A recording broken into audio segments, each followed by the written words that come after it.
forecast. Yeah, let's jump right into the tropics. We have no tropical threats along the Gulf Coast of the U.S. in the next 10 days, which is great. But we've got Margot, still a tropical storm out in the eastern Atlantic Ocean. It's going to fizzle out eventually in the open ocean and pose no threat to any land areas. We still have Hurricane Lee, of course. It has weakened a bit thanks to some wind shear, now down to a Category 3 storm. And it might weaken a little bit more heading into the new weekend, going into today and into tomorrow. It's still going to move to the west and northwest. Going into the next 24 hours, possibly down to a Cat 2, and then it might strengthen again back to a Cat 4 going into maybe early next week. The core and the big impacts still stay north of the Caribbean, though the northern Caribbean and Bahamas might see some dangerous rip currents, of course, some high seas, but really the big impacts stay away from the Caribbean. Great news. It's still expected to slow down in the southwestern Atlantic this week. So Lee is going to kind of park out in the southwestern Atlantic until Thursday of the new work week.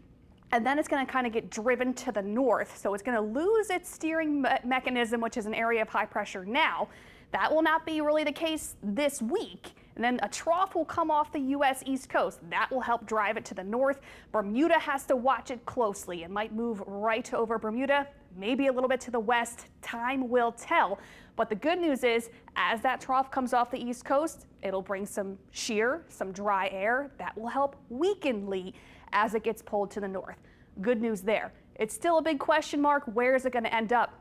Will it be a much weaker system moving into New England and Atlantic Canada, or will it completely miss any land areas? It's hard to say this far out in time. This is all the way until next weekend. We're just going to have to closely watch this. So if you live in New England, the Canadian Maritimes, really keep a close eye on Lee. In the meantime, the U.S. East Coast is going to really be spared from Lee. Just seeing some dangerous beach hazards along the U.S. East Coast this week. Maybe some coastal flooding, some coastal erosion, rip currents, and dangerous surf. But the really big impact should stay well off the east coast of the United States this week, but possibly moving into New England as a weaker system going into next weekend. Like I said, along the Gulf of Mexico,